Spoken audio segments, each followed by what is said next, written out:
さて、どうしたもんかな。俺の国をこのバカどもから守るには。Ooh. 王子殿下救出の功績により銀50ポンドが可視される。ありがたく受け取られよう。ウェールズの討伐戦においても活躍を期待しておるぞ。Ah, there it is. やっぱり気づいてやがるのか、タヌキじじいめ。この度のウェールズ討伐、果たして最良の選択と申せましょうか。 Whoa. In front of everyone. 来春のウェールズ討伐、我が軍にとって益の薄い戦かと存じます。 All caps, end of prologue. どうか Wow. 最高を。もう一つはウェールズの地の険しさとそれゆえの貧しさでございます。たかがウサギを追わんがために疲れた馬を打ち打ち、県外に踏み込むがごとき行いです。 I mean, it's smart to do it in front of ウェールズ攻略は the retainers, right? The people of the court. 確か Ah, 言うてくれた。本当口が回るな。 Ragnar's brother. 攻略ではない。そんなものどもを放置せぬことが肝要なのだ。勘違いするな。さようのことがご懸念であるならば、 Ooh. 私めを使者にお使わしください。必ずやウェールズの者どもを説き伏せてご覧に入れましょう。見たびなればこそ彼らにも王陛下の寛大なるお心が伝わりましょう。何卒お聞き入れよ。 He's building a solid case, but I think it's futile. He's caught on, right? Hand on the sword. これぞ中心の姿よ。王にとって還元に勝る宝はない。かように我が軍団には重要なるものが。 Ah, yeah, I'm not buying that. つまらねえの。 Hold your horses, Thorkell. ウェールズかクヌート Oh, か選べ。 yeah. クヌートの首を見上げに我が元へ来い。されぬウェールズは見逃してやろう。そなたのことは少し調べた。やはり母親は奴隷だそうだな。ウェールズに固執する理由も察しがつく。かの地の産物といえば奴隷ぐらいのものだからな。Yeah. It's over. I think it's over for the king. お前がずーっと乗りたがってた船だ。よう What? やく乗せてやれるんだ。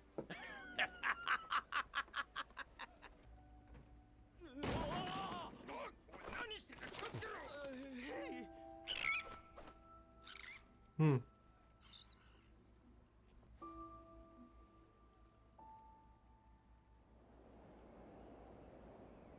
Wow. The symbolism, though. 待っとれ。上等の星に。 Oh, Leaf, he's gone. トルフィン。トルフィン。どうだ。トルフィン。 Oh, God. Like I was saying, there's only one thing Askeladd can do here. It's his final stand. It's his final stand. Oh. 嫌な面だな。こんな面の上に王冠が乗ってるなんてのはやっぱり許せんな。今王に向かって。 Yes, he did. そなた今なんと。 You heard him. 耳も遠いのかこのジジイは。 Mimi. ブサイクが光も乗っけてんじゃねえっつってんだよ。 He's going all in now, man. 王者の面じゃねえぜ。 Oh my God. 動くな衛兵ども。王は俺の間合いの中だ。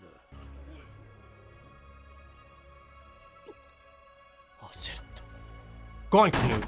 やろう、攻めようは俺の。動くなトルケル。アセラットは尋常ではない。刺激するな。 He gets it. He's quick, man. Canute's quick. 剣を収めよ。さればこの比例は許そう。 Yeah, right. 許す？通に乗るな蛮族めが。我が母より授かりし真の名を教えてやろう。ルキウス・アルトリウス・カストゥース。よこそがこのブリタニアの地を滑るべき正統の王である。今だ、俺だ。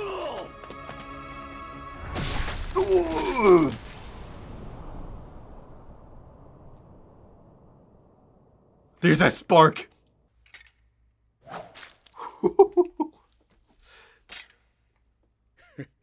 スカッとしたぜ。 I bet it did. Wow. こやつは大殺しの大罪人だ。切り捨てよ。 Oh. Wow, I can't believe this is actually happening right now.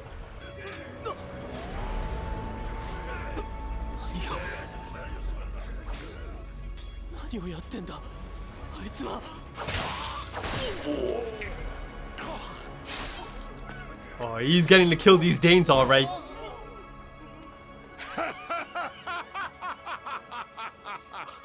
どうした。次に死にたい者前へ出よ。ひるむな。人数で押し切るめ。 Canute's doing his part. He's quick. Intelligent lad.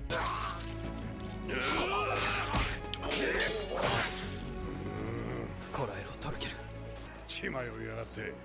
俺は獲物を横取りされんのが一番綺麗なん King だ。 Swen is my prey. He's about to say it, right? 迷ってなどいない。あれは芝居だ。私とウェールズ、両者を救う選択を取ったに過ぎぬ。乱心のふりは大殺しの罪を一人でかけるためだ。俺はそなたに任せる。俺は知らねトルケル。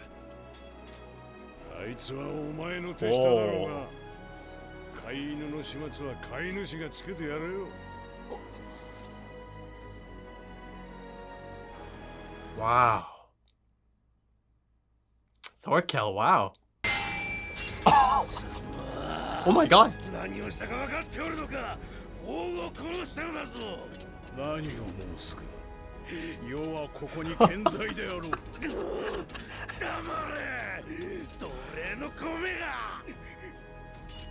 He's about to kill Loki.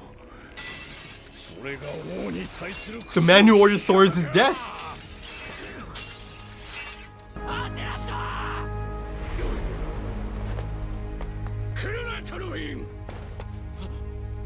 Wow, yeah, he doesn't want him being a part of this. Wow, yeah. Canute has a test as well, right? Wow. Wow. Canute's the one who. And Thorfinn sees this. And everyone else sees this. Wow. He got distracted. やったのか。殿下だ。殿下が。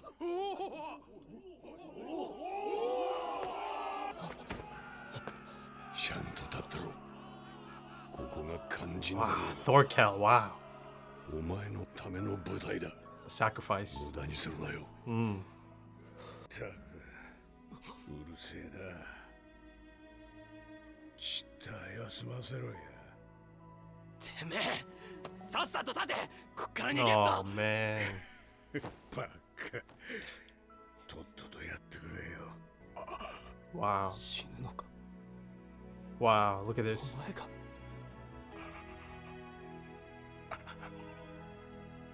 舐めてるのか。てめえ。どう生きるつもりだ。 Whoa. これから先。 Wow. It's the same image. 死んでからその先、どう生きるつもりだ。 Wow. トルフィン。 The parallel to young Thorfinn and Thor's dying. 考えてなかったんだろう。 Listen, man, listen. 先へ進めよ。いつまでもこんなクソくだらねえところに引っかかってねえで。ずっと先 It's that bird again. それがお前の本当の戦いだ。本当の戦士になれ。トールズの子。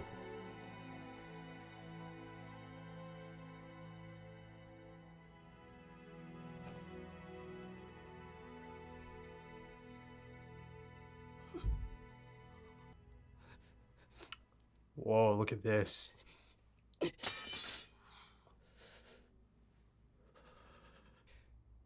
望むところへ He 去る。 regained his composure. Nicely done. But Thorfinn, though. Thorfinn is...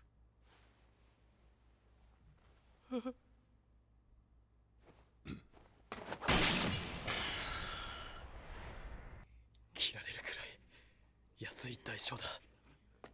殿下、僕の前にてお怪我の手当てを。この場は私にお任せ。 how about no? お連れしろ。 No. He's trying to get him out of here. フローキ、戦王なき今、イングランド方面軍の総大将は誰と心得ておる。 That's right. That's right. それ The crowning of a new king. スヴェン陛下はお隠れになった。 Look at this. ただいまより全軍の指揮及びイングランド統治はこのクヌートが代行する。 The king is dead. Long live the king. I'm so impressed with Thorkell. Wow, look at this.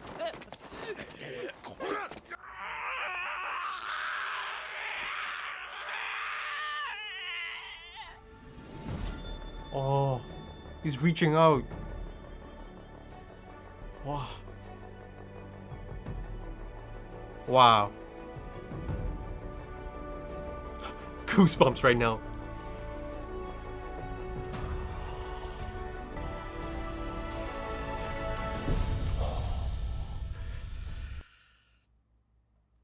Wow. Time skip?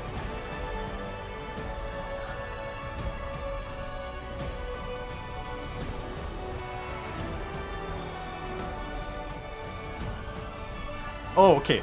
I don't know who... It feels like these are like new characters. Is that him? On the right side? Okay, that's definitely someone new.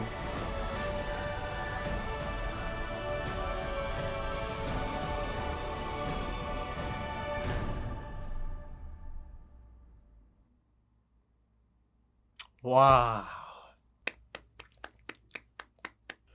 Oh my goodness. Wow. The end of Prologue. That just goes so hard. You know, that just goes so hard. The moment I saw that, all caps, end of Prologue.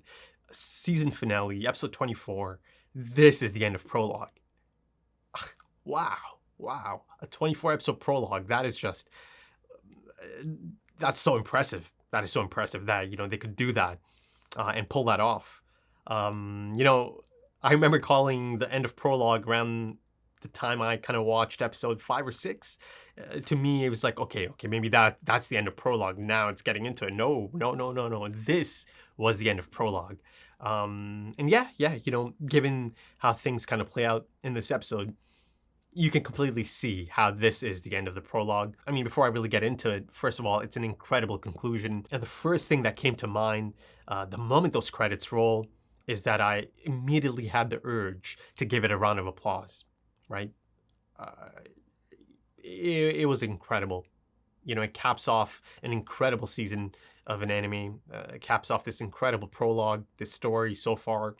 I mean, that is a finale of the highest order, right? It lived up to all the expectations and then some. Wow. You know, it ticked all the boxes. It was perfect. It is the perfect finale, right? It really is. So it concisely concluded some story arcs, and then, you know, it concisely set up some story arcs. I just thought that was perfection. You know, I don't think I'm kind of going over the top in saying any of this. Now, before I do get into the episode itself, the conclusion, these characters that they're showing, you know, by the end of it, it kind of it became clear that these are not people or characters I should know at this point. I think that much is clear, right? They're new characters from the looks of things. Maybe the people on the mountain. I don't know. Even those people didn't really look like anyone I could know. I mean, I saw blonde hair. But yeah, I don't know. All of them kind of seem like new characters altogether. So perhaps a bit of setup for the next season. But, my take on this and my impressions of these characters is that, it feels like there's a clear depiction there that these characters, much like Thorfinn and many of the characters I've experienced in the first season, have their own unique perspectives. They have their own past. Perhaps they have their own struggles. I mean, not perhaps, you could tell they have their own struggles. A lot of them seem to be kind of done with it all, right? It kind of felt like that. And, it'll be interesting to see how they are kind of brought into the story, right? It really does feel like there is a bit of a blank slate. Yes, the core themes of the story must continue and are going to continue, right? The thematic core of the story must remain, but it does feel like there is a bit of a blank slate, right? Yes, Thorfinn and Canute, that continues. Though, I think after having season 1, I think season 2 really, really is going to focus on Thorfinn. I certainly hope so. Because, the journey he's about to go on, wow. I mean, I'll get into that, but yeah, it'll be interesting to see how these characters are brought in and the impact they have on the story and the impact they might have on Thorfinn. Is there even connections there that I don't even know about yet? Are some of these people potentially people that are going to be a part of Thorfinn's life, right? In the long term, even. I thought it was a great setup moment. I'm sure for you, the manga readers, it might be a bit more exciting because you know these characters, right? So for you, it must have been a really cool moment to see that. And, this was, I think around the time this kind of dropped, I don't think it was it wasn't a guarantee that season 2 is going to happen, right? So yeah, it must have been exciting, but also a little bit bittersweet. But yeah, it must have been quite exciting for a lot of you. And, even though I don't know who these people are, it's exciting for me as well. Because I know, I know they're not just showing people that are not going to have no connections at all to Thorfinn or his story, right? From this point on. Surely some of these people are going to come into Thorfinn's life to make a positive change, perhaps. Maybe a negative change, you never know. And the really exciting thing is that at the point of recording this, or at the time of recording this, I know for a fact now that there is a season 2 and there's an air date, right? January 2023. So that's really exciting. It's not too far off. Though, of course, I know apparently Shingeki is going to be around that time as well. But, I've been told that there's a strong possibility that they might be airing, back to back rather than at the same time. I mean, my preference is hopefully they air back to back rather than at the same time. That could get a little bit chaotic, if I'm being honest. But yeah, January 2023, I'll be there, day 1, and I hope to see you there too. Though before I do kind of move into the episode itself, it kind of looked like maybe Thorfinn was in that boat, in the long ship inside. There's a shot of someone that kind of resembles the same type of blonde hair Thorfinn has, but it's, on the right side of the frame, almost kind of like out of focus. And then this man, who's got brown hair or kind of look like red hair, steps out. To me, it kind of looked like a lot of them are slaves, perhaps freed slaves that are kind of just, looking for a better life, maybe. That was kind of the feeling I was getting, especially given some of the garments they had on. I don't know. Maybe I'm completely off on that. But let's get into this incredible finale. I feel like everything I've been praising since day 1 about this anime and the presentation of this anime, the structure, the technical aspect of this anime, everything that's been so impressive about this anime since day 1, it was all on display here, right? All on display. The use of music here, the use of the original score, wow, it's spine-tingling stuff. It's kind of like an embarrassment of riches as far as the score goes, right? The original score, a plethora of incredible tracks that are always kind of, beautifully utilized in any given scene. And, it continues here. It certainly continues here through some of these incredible moments of Askeladd, right? And that incredible, Askeladd and Thorfinn goodbye, essentially. I feel like that right there is one of the most incredible moments of this anime and in general. The original score of this anime, it really creates such a specific mood, right? Just the right mood. And of course, the incredible and most impressive visual storytelling is on display once again, right? There is so much symbolism in this episode. So much symbolism, be it the bird that he sees on Leif Erikson's longboat. And then, of course, that incredible visual of him dropping the dagger and reaching out to Askeladd. Wow, that was quite the imagery there, wasn't it? Again, it focuses on his hand reaching out. Again, you can read quite a bit into that. And then, of course, speaking of impactful, the dagger hitting the ground, wow, the gravitas of that, right? You really feel it. There's two moments of that, actually. Earlier on, Canute, after killing his first man, right? And it's quite the kill. You see, he's at, he had to kind of regain his composure. And he does it. Impressively, really.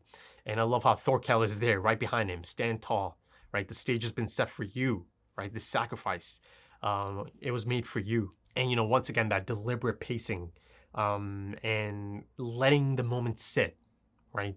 Nothing is rushed. And I'm speaking of Canute pulling off his fingers one by one off the sword, right? And then the sword drops. Again, there's a tight shot of the sword dropping and hitting the ground. So yeah, of course, no surprise there that the masterful visual storytelling of this anime continues right here in the finale as well. But that being said, let me go back to Thorfinn and the dagger. Just because the symbolism there is quite clear, right? This is an important step, right, in the journey that's ahead of him. But it doesn't mean that it's done. It's done and dusted, and he's kind of moved on. No. I think there's quite a tough journey ahead for Thorfinn. But no, there's quite a bit of baggage, and he's going to need a lot of time to himself to deal with all of this. And I say it to himself. I'm not even sure if he is going to be by himself anytime soon, given his actions, right? He did lunge, he did lash out at the king, right? Yes, Canute came to his defense. He doesn't want him harmed, but, he did lunge at the king in front of all these people, in front of Canute's people. There is, once again, I mentioned expectation. So there is going to be expectation of the king. Long live the king, right? King Canute. There is going to be expectation for some type of punishment, right? Actions have consequences, right? And he lunged at the king, yes, and it's quite realistic that he lashed out at that moment in time. And of course, Thorkell's quick thinking. He knew the look, and he knew that that's kind of like a cat ready to pounce, right? He knew that look. But of course, Canute being Canute, he thought it was okay. A little scar, this cut on his cheek, that's the price to pay. If that's the price to pay, then okay. It's really not that big of a deal, right? Given the nature of how things have played out here. So perhaps, I'll get this really cool looking scar for Canute in season 2, right? And that in itself is going to be this reminder, right? To perhaps Canute, to some of the characters of the story, and to us, the audience as well, right? These are the beginning stages of this healing process, perhaps, but there's a lot to kind of get through here. Again, like I mentioned, there's a lot of baggage here, because up until this point, Askeladd was his purpose. It gave meaning to his life, right? And again, I'm not saying that's a good thing, but it is the case. It is the case here.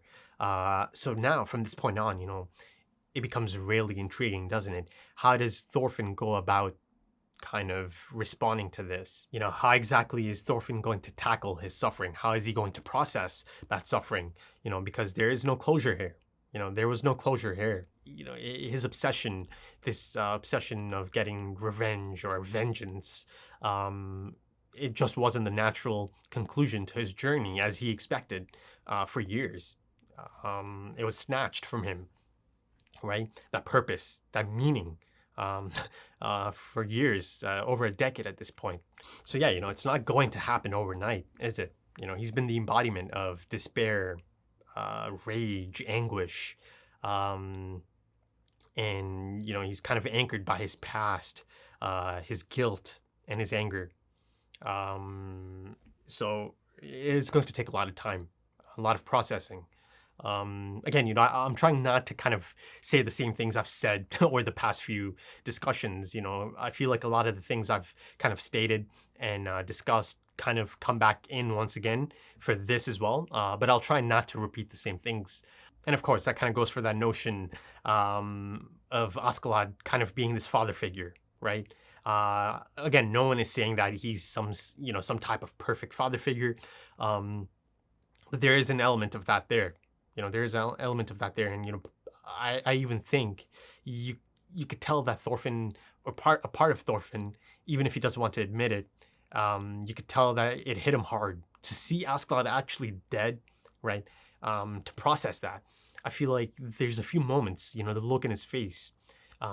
It tells quite a story, I think, and him reaching out to Askeladd's body, again, you know, them focusing on that specifically as well. You know, this feeling so real now, it being so real now that Askeladd is actually dead, it's going to bring up, and it seems to have brought up some feelings that Thorfinn himself might not really want to tackle, right, in terms of his relation with, or his relationship with Askeladd. Again, no one is saying it's some type of perfect father-son relationship, but, you know, I don't think anyone can really deny that Askeladd has been a type of mentor as well for Thorfinn, right? He played his part, and, you know, I got that feeling a long time ago. I remember, you know, my discussion for episodes 5 or 6, maybe episode 4 or 5. You know, even then I knew, you know, he's about to spend more time with this individual, right? You know, I distinctly remember that discussion, you know, speaking of how he's going to play a part in Thorfinn's life as well from this point on, right? And he has. And then, of course, you know, speaking of being a mentor, wow, the final time they kind of get to speak to each other, or, you know, Askeladd kind of speaks to him, that is one of the most incredible moments of the series for me. It's one of the highlights, isn't it? One of the standout moments of the series.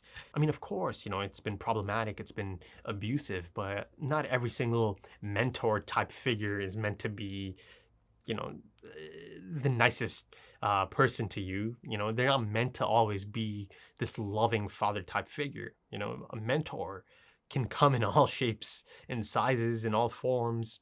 And of course, you know, Askeladd certainly played a part in inflicting some, you know, psychological damage and emotional damage on this child as well, you know, by kind of keeping him by his side, stringing him along, essentially, right, dangling that, you know, duel, the possibilities of those duels over the years in front of him, right? That was one of the things. He was kind of stuck in this loop, right, this obsession. And of course, that obsession that he simply could not get over ended up fueling this perpetual cycle of obeying the one person that, you know, he kind of swore revenge on in the first place.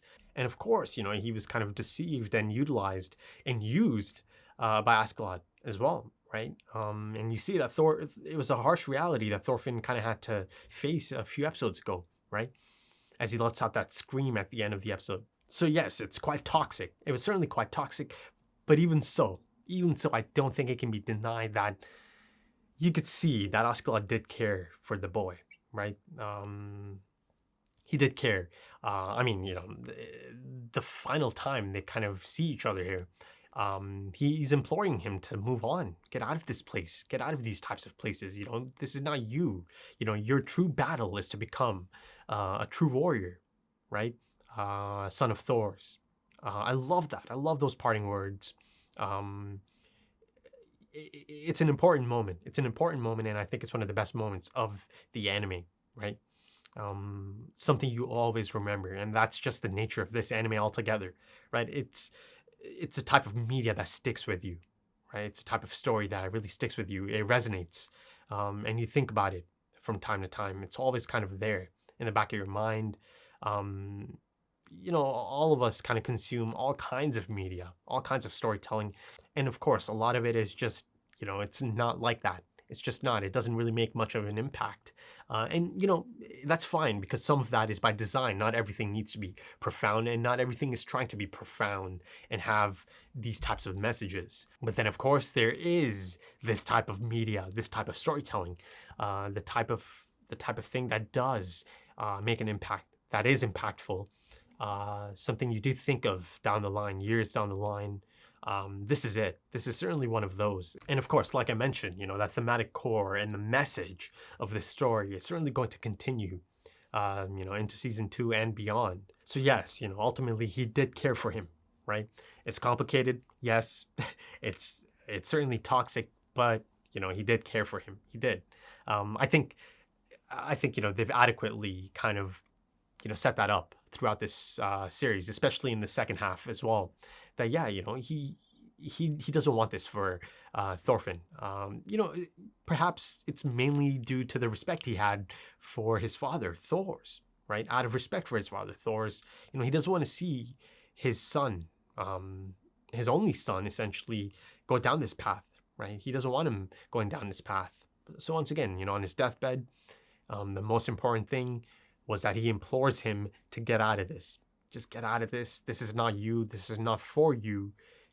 Follow in your father's footsteps, right? That is something to aspire to. And, that scene of him trying to get Askeladd out of there, he's almost kind of like physically trying to drag him up to get him out of there. Again, there's a few things there at play, I think.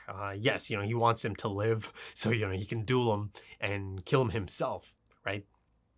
But, I think there is certainly an element of him actually wanting to get Askeladd out of there as well, right? This part of it, perhaps Thorfinn, it's not something he would like to admit, right? Or even think of, that he could potentially even care for Askeladd. But I feel like, those are feelings that he is going to kind of struggle with for some time to come, I think. I do feel like at some point in the story, he is going to realize that this individual, Askeladd, he played a prominent part in his life as well, right? In terms of the lessons he dished out, in terms of pushing him in the right direction, perhaps right at the end on his deathbed. It's going to take time, though. It's going to take time. This is not the type of thing this Thorfinn could even imagine kind of contemplating or admitting to himself, right? But, then let me kind of go back to that bird symbolism earlier as, a really happy Leif Erikson who thinks they're about to set sail, go back home, to then be heartbroken yet again. I think that bird scene kind of showcased or depicted that Thorfinn actually wanted to be here. Right? He wanted to be here, even if he doesn't kind of want to admit it or doesn't quite realize it. Subconsciously, you could tell that he wants to be here. This is a choice, right? But, that whole notion of being free, right? That idea of freedom and kind of moving on, it's quite a daunting one. You could just see it play out throughout this episode. Again, that bird scene and that, finale, having to face the reality, the harsh reality that, okay, everything he's done, all the pain, all the suffering, and all the pain and the suffering he caused as well, right? All of that, just like that, it's gone. It ended up amounting to nothing, right? Nothing came of it. It's a bitter pill to swallow. It really is. But that whole idea, it's a daunting one, right? Moving on, because this is all he's known, right? He's been so obsessed. And you see that Askeladd knew this, right? As he's about to die, he's asking Thorfinn, I'm about to die. Do you even have a plan? What do you plan on doing? Askeladd has been his purpose. It's given meaning to his life, right? So yeah, it's a tough road ahead. It's a hollow road ahead for Thorfinn for sure. but one that has incredible potential. Though, of course, in the grand scheme of things, there's some fantastic setup in the last episode, right? Through the Leif Erikson scene and Vinland. Let's go there, right?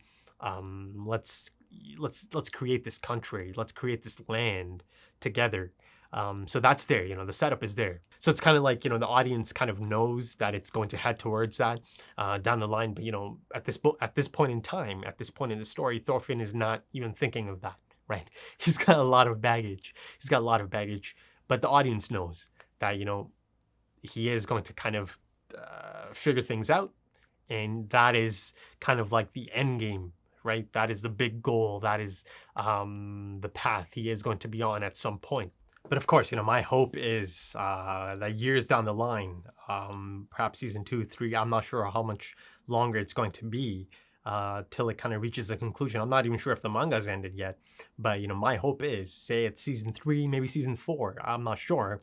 But, my hope is to kind of look back at this point in time, to look back to this point of the story and, think, wow, look at how much Thorfinn has grown. Look how far he's come. That's my hope in terms of the trajectory of this, in terms of Thorfinn's story arc and trajectory.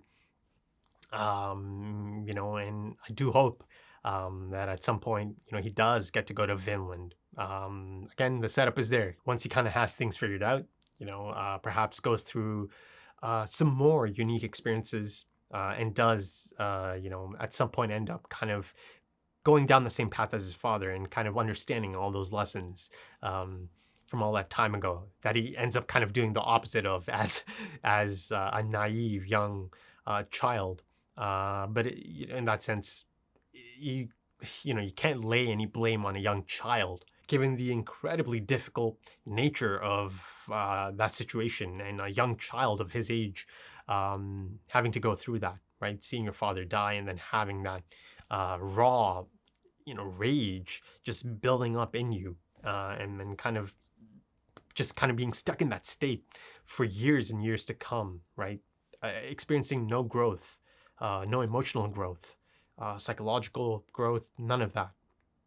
But yeah, that is something to kind of strive towards, right? As Leif Erikson said, build a land of peace, a country of peace. So that's my hope.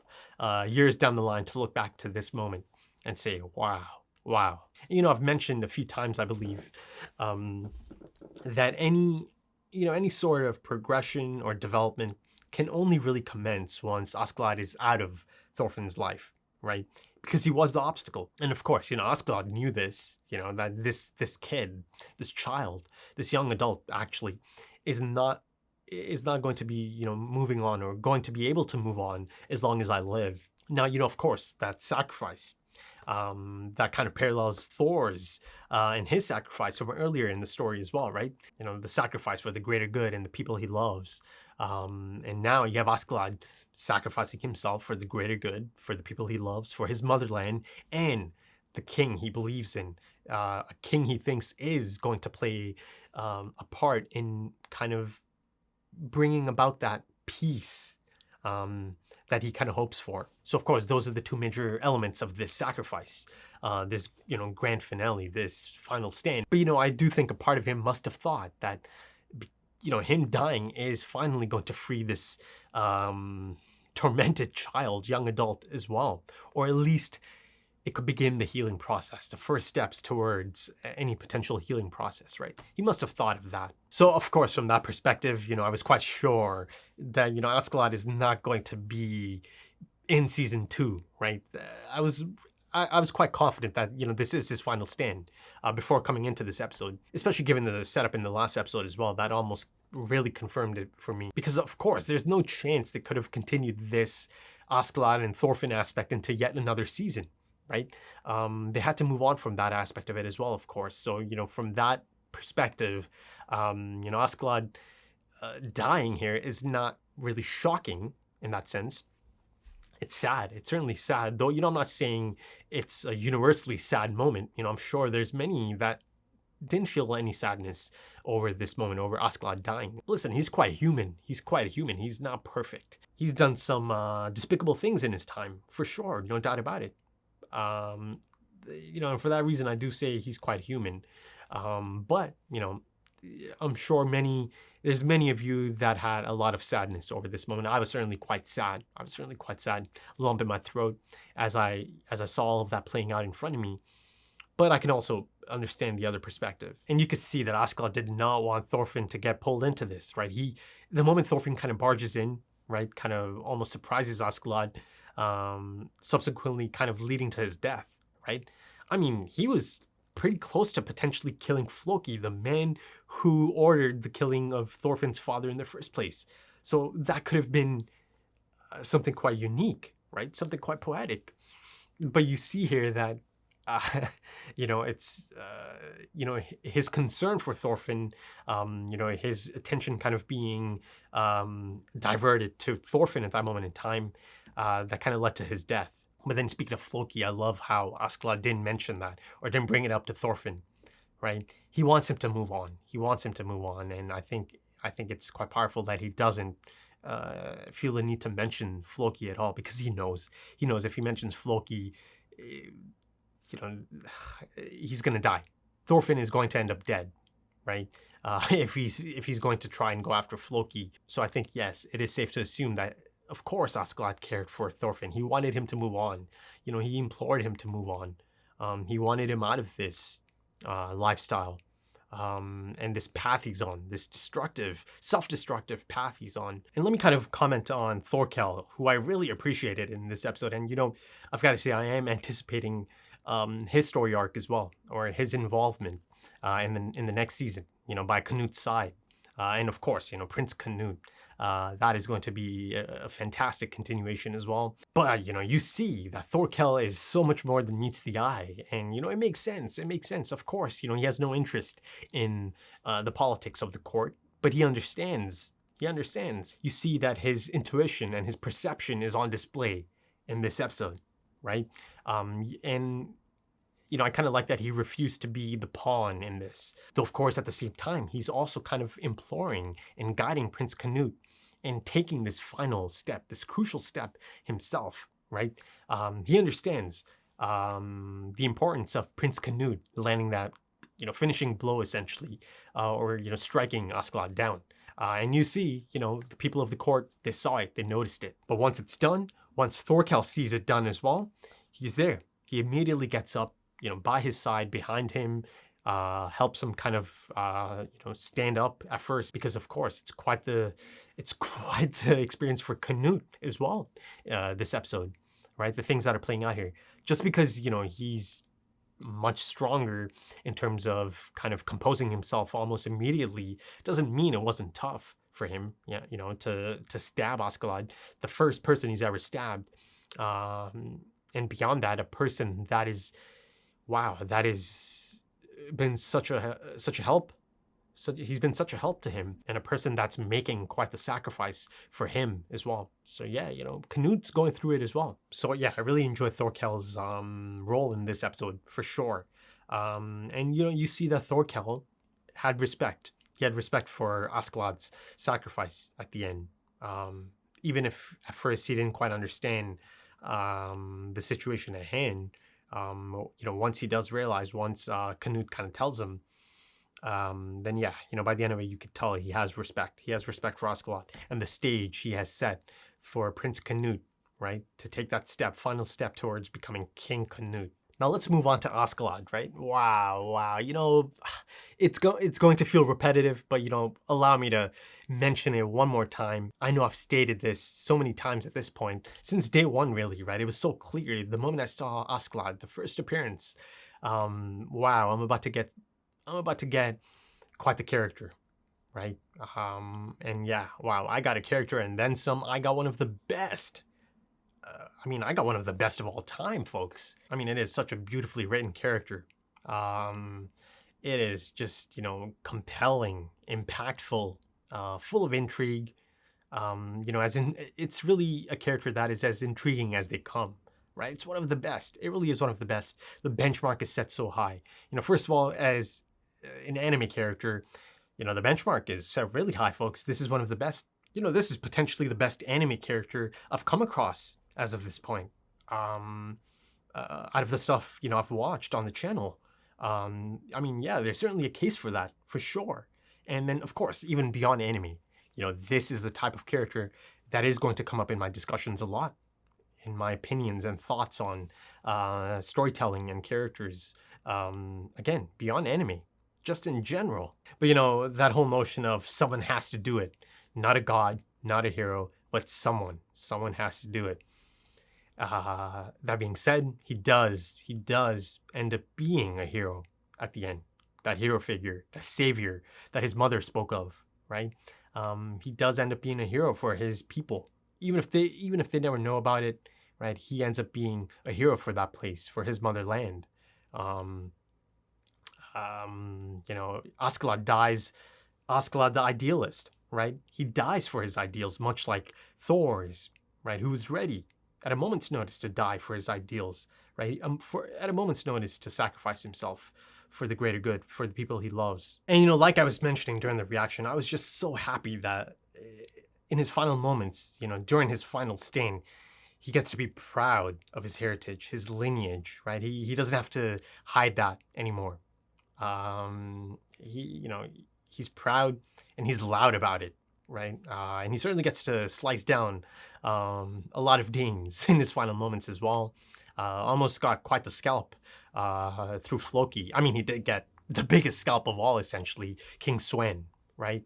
Wow, that strike, that visual of him chopping the head off. Wow. All of this after that incredible moment, right? He tells us, he declares his real name, Lucius Artorius Castus. Wow, the last descendant of Lord Artorius, right? So in a sense, that myth about a savior, this, King Arthur type figure, the savior from Avalon coming back to protect his people, it kind of played out. Again, in a sense, right? It was such an incredible conclusion for Askeladd's character. It really was. It's a phenomenal story arc, and it is a phenomenal conclusion. It really is. Yes, I was sad, but that was a fulfilling conclusion, right? To see him full of immense pride in that moment, right? But here I am at the conclusion. Yes, it's the end of the prologue, but it certainly feels like a definitive conclusion, right, to this story arc. It does. It really does. But, looking back at it, these 24 episodes, yes, of course, there was a bit of a break. Not a bit of a break. It was a major break in the middle. So, in that sense, I certainly do want to kind of go back to the beginning. I've kind of mentioned that I would like to check out the manga. But yeah, I am going to go back and check out the anime as well from the beginning. But since day one, it's been this really unflinching, depiction, a presentation of the time period and the harsh reality of the time period these individuals, these people find themselves in, the cruel nature of it all. It's been this multifaceted show, anime, story, full of just fantastic characters, and also an all-timer of a character in Askeladd, Lucius Artorius Castus. God damn. What a moment, right? It's been such an incredible experience to go through this and to be able to share this experience as well with all of you lovely people. And I really thank you for joining me. Yes, there was that break in the middle, but I'm really quite happy to complete this. As of this point, yeah, it's right up there, folks. I do have Death Note up next. I have a few episodes left of that series. It is near its conclusion as well, but it's going to have to, pull out some incredible last few episodes or go into an incredible direction to even come close to being on the same level as this anime, right? It's not, in my opinion, it's not the same type of anime. It's not the same level of anime. Folks, this is a different caliber, right? This is in a different realm. This is a different tier of anime. This is an all-timer. And like I keep saying over and over, the benchmark is set so high in terms of all the anime that's to come on my channel. So as of this point, I can say that this is essentially at the same level as Shingeki, And there's only been one season of this, and that was a prologue. And I do feel like it's on the same level. The quality of this anime, even after just one season. You know, I've got to say, the anticipation I have for season 2 of this incredible anime might even surpass the anticipation I have for the final season, or, you know, part 3 of the final season for Shingeki. And of course, you know, I am really quite excited for that as well. But the fact that I find myself even more excited for this potentially, that's saying something, right? That is saying something, especially given my history with Shingeki, right? It's a big deal. It's a big deal. You know, and I don't say this lightly. That it feels like it's on the same level just after one season even, in terms of quality. And of course, you know, from the production standpoint, the presentation standpoint, wow. I mean, incredible score. You know, it's an all-timer score as well, right? Incredible visual presentation and fidelity, of course. And, you know, like I've mentioned a few times, or, you know, more than a few times at this point, it's got some of the most incredible visual storytelling. It really does. The pacing, the deliberate pacing, everything is just, you know, top notch. It's top tier stuff. It has been since day one. Once again, that finale felt like it could be a live action finale on HBO. Listen, you know, I'm not saying that it's in need of a live action adaptation or anything, but, you know, if something like HBO was ever to do something like that, right, this is the one. This is the anime, right? This is the anime to focus on. And I feel like this story certainly implores the audience to kind of look within themselves, and, you know, figure out their own ideals as well, and protect their own ideals, right? In my opinion, at least, you know, I've certainly been getting that feeling from this as well. But yeah, I think that's about it, folks. I think that's about it. That's a wrap on this incredible anime. If you enjoyed that, consider dropping a like. Consider dropping some comments. You know, I would really love that. I would really actually love that, to hear everyone's thoughts. And, you know, I would love to see many of you back for season 2. I'm sure I'll see many of you back, and I'll probably see a lot of new people as well, right? As I am going to focus on that as it is airing. You know, that is a shift in direction in terms of my content. You know, I am trying to kind of focus a bit more on new stuff as well. There's no more early access, but if you are interested in full length for this episode, the grand finale, or any of the past 23 episodes, consider checking out the Patreon page. The link is in the description in the pinned comment. So thank you for joining me over the past year or so for this incredible anime, and I'm so happy that I was able to share this experience. So it's a goodbye for now. I thank you for your time, as time is precious, and I do hope to see you again soon in January for season 2 of this incredible anime, man. Incredible amounts of hype. Really anticipating that. So until then, take it easy.